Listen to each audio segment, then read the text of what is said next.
Sabahınız xeyirli olsun, əziz tamaşaçılarımız. Xoş gördük sizləri. Sağlıqlanın bu saat olan buraxılışında biz göz xəstəlikləri haqqında danışacağıq və studiyamızın qonağı Mərkəzi Klinikanın oftalmoloqu doktor Arzu Eyvazovadır. Xoş gəlmişsiniz Arzu xanım studiyamıza. Arzu xanım, ilk öncə istərdim biraz uşaqlarda olan problemlər, göz problemləri haqqında danışaq və ən çox belə bildiyim qədər çəpgözlük problemi rast gəlinir uşaqlarda. Bunun səbəbləri nədir və neçə yaşından etibarən müayinələr aparılmalıdır? Demək olar ki, uşaqlar ümumiyyətcə yeni doğulduğu vaxtdan etibarən onlar həkim müayinəsində nəzarətdən keçirilir. Yəni ki, bütün orqanlar yoxlanılır. Məsələn, mərkəzi klinikada doğulan uşaqları demək olar ki, bütün ixtisaslı həkimlər hamısı müayinə edirlər. Elə də biz özümüz, yəni yeni doğulmuş uşaqların hamısını göz müayinəsini edirik. Çünki yeni doğulmuş uşaqlarda da, yəni anadan gəlmə bəzi xəstəliklər ola bilər ki, gələcəkdə yəni onu həmən vaxtında, yəni o zaman bilməmək olar. Yəni pediatrlar, neonatoloqlar da bilməyə bilər, valideynlər də bilməyə bilər. Amma göz həkimləri tərəfindən müayinə olduqda təbii ki, bunlarda ilk öncə kataraktın olub-olmadığı, yəni anadan gəlmə qüsurlardan və yaxud anadan gəlmə qlaukoma xəstəliyinin və yaxud hər hansı başqa digər xəstəliklərin olub-olmadığı ilk öncə yeni doğulmuş vaxtı müayinə olunur. Təbii ki, biraz keçdikdən sonra valideynlər özləri də yəni uşaqlarında həmişə nəzarət edirlər. Və sonra daimi olaraq, məsələn, 1 yaşında, 3 yaşında, 5 yaşında və təbii ki, məktəbə qədər dövrdə uşaqlar müayinədən keçməlidirlər. Çünki bəzən bilmək olmur, uşaqların uzaqdanmı, necə görmələrini, bəzən uşaqlar xüsusilə televizora çox baxdıqda valideynlər onlardan da şübhələnir, televizora yaxın məsafədən baxmaqdan, bütün bunlardan şübhələnərək göz həkiminə müraciət edirlər. Amma çəpgözlük olduqda o zaman dərhal həkimə müraciət edirlər. Yəni çəpgözlük olmadığı hallarda çox zaman mütləq yəni göz həkiminə müraciət edilmir. Çəpgözlüyün yaranma səbəblərindən birincisi də görmə qüsurlarıdır. Yəni uşaqların gözündə əgər zəiflik varsa, görmə qüsuru varsa, o çox zaman çəpgözlüyə gətirib çıxarır. Amma bəzən elə görmə qüsurları var ki, onlar çəpgözlüyə gətirib çıxarmır. Yəni ən pisi də bu olur ki, valideyn də bilmir uşağında olan görmə zəifliyini. Uşaqlar da bəzən bir göz yaxşı görür, o birisi göz zəif görür və yaxşı görən gözün hesabına bəzən illərlə, məktəbi qurtarana qədər belə olsa, görmə qüsurlarından xəbərləri olmur. Bu zaman o birisi zəif görən gözdə tənbəllik deyilən bir şey hal yaranır. Yəni ambliopiya deyilir bizim tibbi dildə. Bunu da erkən dövrdə, yəni 6 yaşına qədər əslində onun müalicəsi var. 6 yaşından sonra qaldıqda, yəni gecikdikdə artıq orada o görmə qüsurunu aradan götürmək mümkün olmur. Yəni yaxşı görən gözü biz adətən bağlama veririk, o birisi zəif görən gözü işlətmək üçün xüsusi eynəklər verilir onlar üçün və görmə qüsuru aradan qaldırılır. Çəpgözlük olduqda da təbii ki, çəpgözlüyün də yaranma səbəblərindən biri görmə qüsurudur və onun üçün mütləq eynək verilməlidir, düzgün eynək uşaqlara vaxtında. Bəzən eynək taxdıqda həmən çəplik düzəlir. Çəpgözlük çox tez, qısa müddətdə düzəlir. Bəzən də düzəlmir, amma yenə də eynək taxmaqda davam edir. Onları cərrahi yolla aradan götürürük. Yəni bizim klinikamızda xaricdən də dəvət olunmuş həkimlərlə bir yerdə biz çəpgözlük əməliyyatlarını icra edirik yüksək səviyyədə. Yəni estetik olaraq görünüşünü mütləq cərrahi yolla düzəldilir çox zaman hallarda. Bəzən də çəpgözlüyün yaranma səbəblərindən biri görmə başqa bir xəstəliklər də ola bilər. Məsələn, anadan gəlmə katarakt da ola bilər olsun. Valideynin də xəbəri olmur bundan. Yəni müayinə də olunmamış olsa uşaqlar çəpgözlüyə gətirib çıxara bilər və yaxud gözün arxasında hər hansı başqa xəstəliklər də ola bilər. Törəmələrə qədər gətirib çıxara bilir ki, yəni ki, bunlar hamısı çəpgözlüyə gətirib, yəni çəpgözlüyün yaranma səbəblərindən biridir. Ona görə mütləq vaxtında müayinə olunmalıdır. Nə qədər erkən dövrdə müayinə olunsa, o qüsurlar aradan götürülsə, daha yəni yaxşı, effektli bir nəticə almaq olar. Çox gözəl. Və mən tamaşaçılarımızın nəzərinə efir nömrəmizi çatdırmaq istəyirəm. 562-16-61 nömrəsidir. Hal-hazırda verilişimiz canlı yayımlanır. Bu problemlərlə bağlı əgər suallarınız varsa, studiyamıza zəng edərək Arzu xanıma ünvanlaya bilərsiniz. Bir daha qeyd edim ki, biz göz problemləri haqqında danışırıq. Studiyamızın qonağı Mərkəzi Klinikanın oftalmoloqu doktor Arzu Eyvazovadır. Arzu xanım, Çox maraqlıdır ki, bax, deyirsiniz ki, uşaqlar doğulan kimi müayinələrdən keçməlidirlər. Tək göz həkimindən deyil, ümumiyyətlə bütün bütün orqanların müayinəsi olmalıdır. Ancaq belə deyək, uşaqlar axı yeni doğulanda onların gözləri bilirəm ki, çox da, yəni bilirsiniz necə, görmə qabiliyyətləri o qədər də inkişaf etmiş olmur. Təbii ki, görmə qabiliyyətini dəqiq yoxlamaq olmaz ki, bu uşaqla. Amma hər halda ən azından birinci növbədə bu gözdə katarakta varmı, glaukoma varmı və yaxud gözün arxasında hər hansı bir ciddi xəstəlik varmı, bunu bilmək lazımdır. Bunu bilmək olur yəni. Çünki kataraktanı vaxtında bilməyəndə, yəni anadan gəlmə kataraktlara, onları demək olar ki, bildiyin gündən əməliyyat etmək lazımdır. Əslində qayda qanunla.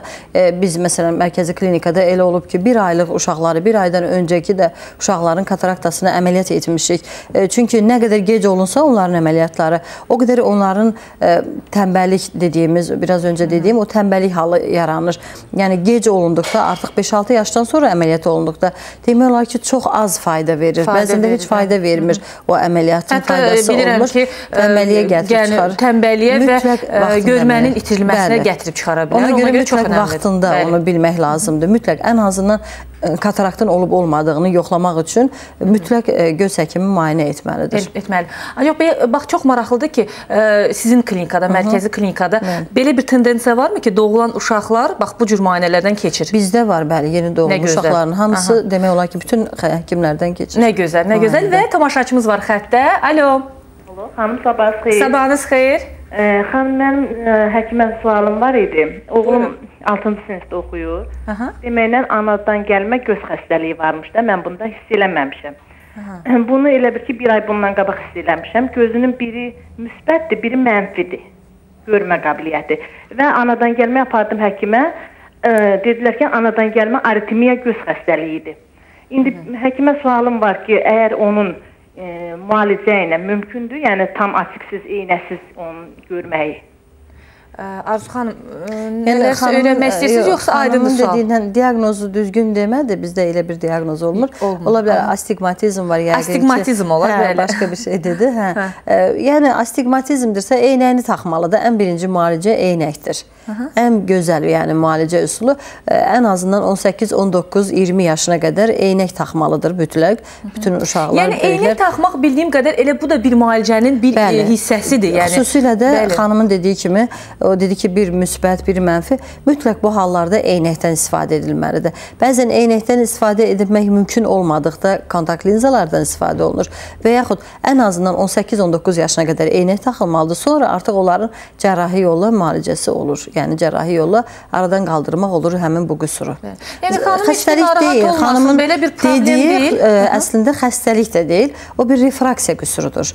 Bəzən, yəni, ümumiyyətcə eynək taxan insanlara xəstəlik kimi baxırlar. Elə bilirlər ki, göz xəstəliyidir. Amma əslində bunlar hamısı göz xəstəliyi sayılmır. Böyük əksəriyyəti sadəcə bir refraksiya qüsurudur. Gözün quruluşuna uyğun olaraq da bir optik quruluşuna uyğun eynəklərdən istifadə olunmalıdır. Yəni, tamamilə kompensasiya eləyir insanın görməsini, 100%-ə qədər qaldırır eynəklər. Bununla da narahat olmasınlar. Ən birinci növbədə eynəklərini düzgün taxmaq lazımdır. Ancaq gəlin belə deyək, eynək taxılmasa nə baş verər? Xanım bilsin ki, eynək taxılmasa nə ola bilər? Taxılmasa həqiqətən o zəiflik daha da arta bilər. Sonra onlarda biraz öncə dediyim tənbəllik halı yaranır. Uşaq vaxtı taxılmasa tənbəllik yaranır və böyüdükdə artıq 18-19 yaşına çatdıqda əməliyyat olunmaq istədikdə, yəni eynəkdən azad olma əməliyyatı istədikdə artıq onun da bir faydası olmur. Çünki tənbəl qalmış gözə heç bir əməliyyatın faydası olmur. Vaxtında eynək taxmaq lazımdır. Doğrudur, mən bu sualı niyə verdim? Çünki doğrudan da eynək taxmağa bizdə biraz bir mənalı yanaşmırlar, komplekslər var. Ancaq bax, xanım bilməlidir ki, əgər uşaq eynək taxmasa, getdikcə görmə qabiliyyəti daha da zəifləyəcək və hətta sonra cərrahinin də bir xeyr olmayacaq. Və Arzu xanım, biz davam edirik. Gəlin kataraktadan biraz geniş danışaq. Katarakta necə bir problemdir? Bax, bu anadan gəlmə mi olur, yoxsa sonra doğuşdan sonra? Ümumiyyətcə, katarakta bizim Azərbaycan dilində buna mirvari suyu deyirlər. Əslində, çox gözəl bir addır. Məsələn, başqa dillərdə belə bir adı yoxdur. Bütün yəni dillərdə katarakta deyilir. Bəli, büllurun bulanması deməkdir. Gözümüzün içərisində büllur var ki, o büllurun vasitəsilə insanların büllur nə qədər şəffaf olarsa, təbii ki, gözün arxa mühitləri ilə bərabər, o zaman görmə qabiliyyəti də o qədər gözəl olur. İnsanlar yaşlandıqda bu ta qədimdən, yəni insan yarandığı dövrdən bu günə kimi hər zaman katarakta olubdur. Yəni mirvari suyu deyilən bir şey, yəni büllurun bulanması olubdur. O bulandıqda büllur, insan görməsi azalır. Ən çox yaşlılarda yaranır təbii ki, bu təbii haldır. Yaşlanma zamanı maddələrin mübadiləsi pozğunluğu nəticəsində büllurda da dəyişiklik yaranır təbii ki, büllur da qocalır və orada bulanıqlıq yarandığı üçün mirvari suyu deyirlər. Həqiqətən də mirvari dənəsinə bənzəyir. Çox yetişdikdə, çox gecikdirildikdə əməliyyat vaxtı. Yəni əvvəllər bu mirvari suyu və yaxud katarakta diaqnozu qoyulanda xəstələr çox narahatçılıq keçirirlər. İndinin özündə də, yəni bu diaqnozu eşidəndə yaşlılar çox narahat olurlar. Əslində amma hal-hazırda göz xəstəlikləri içərisində deyərdim ən asan müalicə olunan, müalicə dedikdə cərrahidir yalnız. Yəni kataraktanın başqa bir müalicə üsulu yoxdur. Yalnız cərrahiyyə yoludur, bəli. Yəni bütün dünyada belədir.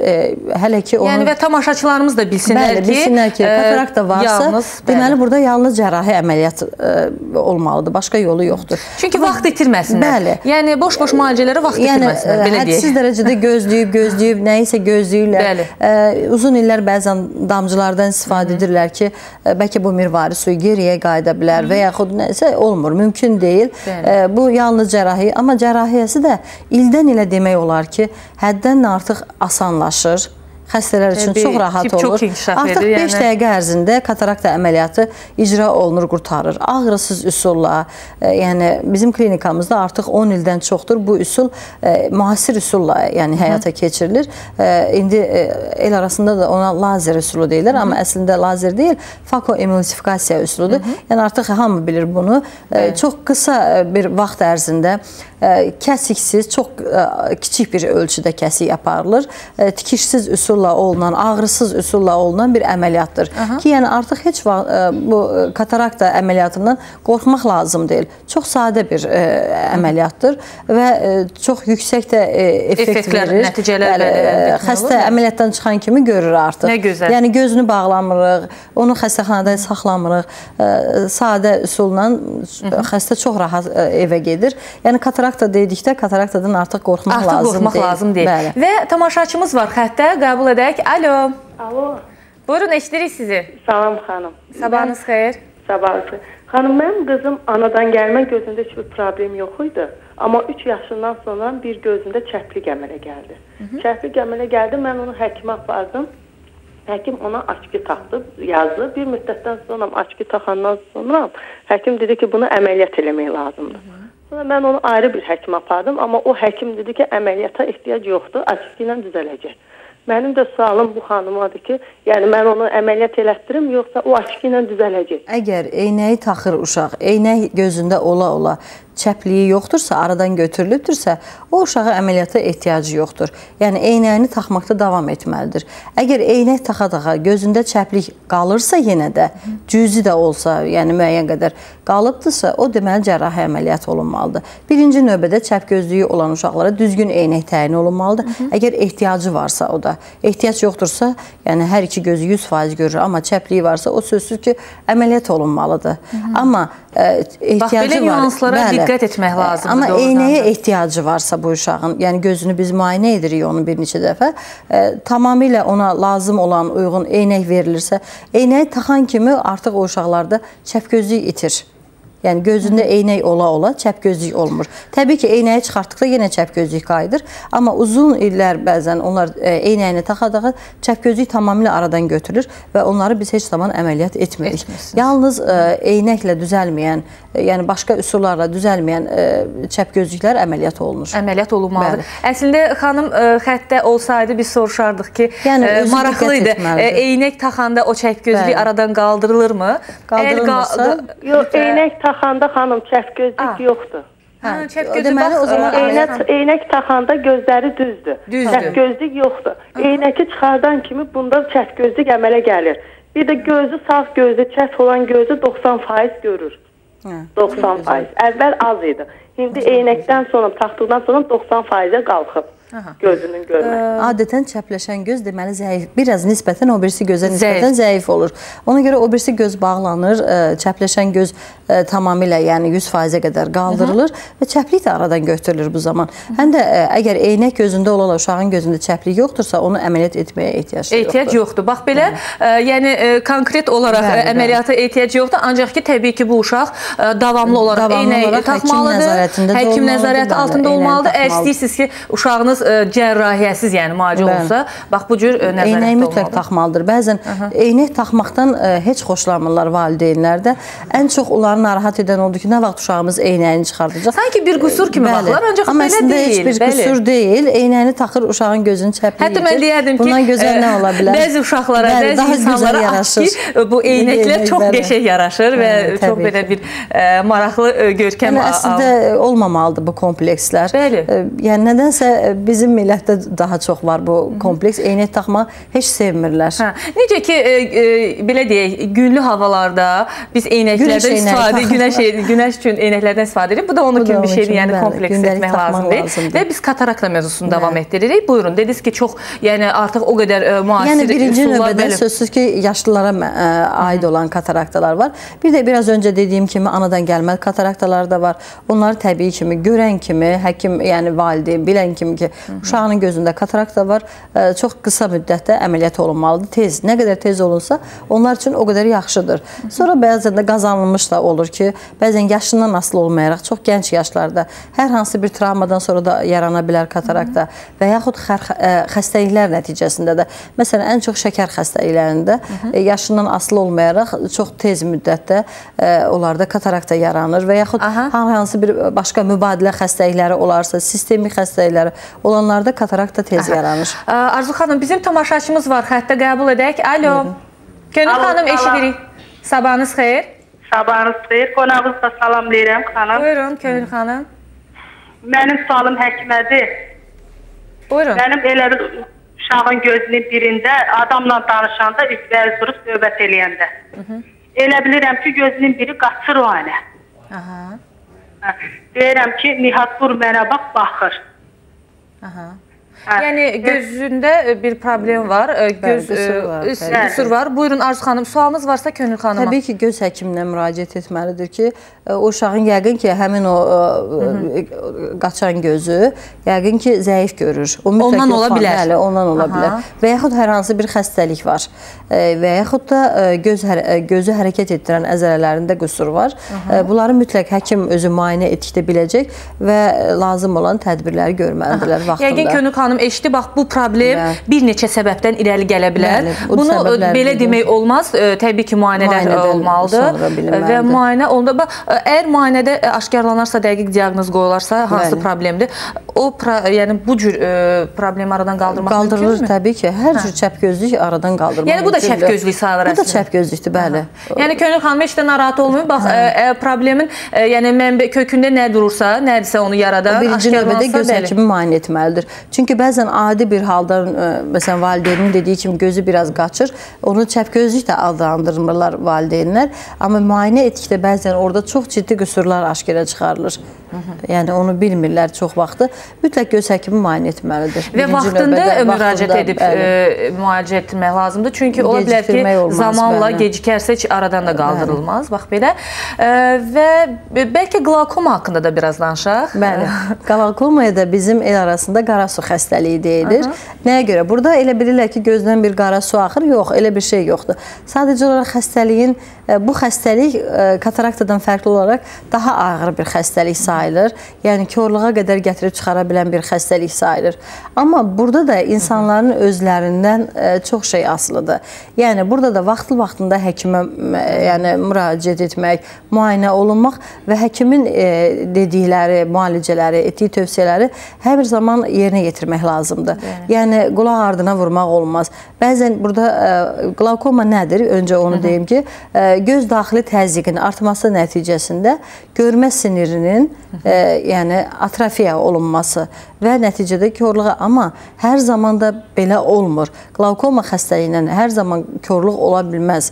Bəzən anadan gəlmə qlaukoma xəstələri var ki, ömrünün sonuna qədər çox gözəl görmə qabiliyyəti ilə yaşayırlar. Nəyə görə? Vaxtında aşkar olunubdur. Vaxtında onun daimi müalicəsi olunubdursa, bu xəstələrdə o qədər də çox görmə itkisi olmur. Bəli. Çünki hal-hazırda qlaukomanın özünə görə çox gözəl preparatlar da var. Yəni ki, göz təzyiqini aşağı saxlayır hər zaman, görmə sinirini qorumaq üçün və onların müayinəsi üçün də çoxlu indi hal-hazırda elə bir dövrdə yaşayırıq ki, artıq hər hansı bir həkimə müraciət etsələr, göz daxili təzyiq də yoxlanılır. Lazım gələrsə, görmə sahəsi var kompüterlə, o da müayinə olunur. Bütün bunlarla həkim nəzarətində olarsa, bu xəstəliklərdə yəni ömür boyu öz görmə qabiliyyətlərini saxlaya bilərlər.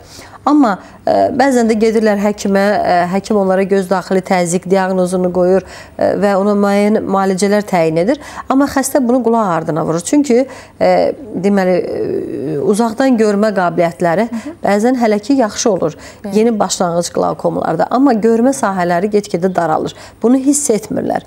Bunu ən son görməni tamamilə itirdikdə və yaxud kəskin qlaukomatoz kriz yarandıqda bu zaman hiss edirlər bu xəstəliyin ağırlığını. Yoxsa adi hallarda, məsələn, bəzi xəstələr də var ki, görmə təzyiqi demək olar ki, normaldır. Amma bunlarda qlaukoma xəstəliyi var. Bunu da həkim təyin edir və daimi bu xəstələr həkim nəzarətində olmalıdır. Əgər düzgün vaxtında həkim nəzarətində olan, həkimin dediklərinə əməl edən xəstələr də qlaukoma xəstəliyi olan xəstələrdən danışıram. Yəni, bunlar heç zaman kör ola bilməzlər. Yəni, körlüklə mütləq mübarizə aparmaq lazımdır. Və bu xəstələr də bəzən itirdikdən sonra, gözlərini itirdikdən sonra həkimə müraciət edirlər. Bəli, təbii ki, o zaman kömək eləmək mümkün olmur xəstələrə. Yalnız nə görmə qabiliyyəti varsa, onu saxlamaq mümkün olur. Bunun üçün də mən məsələn öz adımdan bütün qlaukoma xəstələrinə, ümumiyyətcə insanlara hamısına deyərdim ki, mütləq vaxtında həkim müayinəsində olsunlar. Ki, vaxtında bilinsin. Bu xəstəlik hansı elə bir xəstəlikdir ki, yəni vaxtı itirdikdə çox pis nəticələrə gətirib çıxara bilən bir xəstəlikdir. Və belə başa düşdüm ki, simptomlar çox da yəni olmur, gizli şəkildə gedir bu xəstəlik. Gizli şəkildə gedir əksəriyyəti. Əksəriyyəti simptomlar çox nadir olaraq ki, çox kəskin göz ağrısı, göz qızartısı olur. Xəstə həkimə müraciət edir.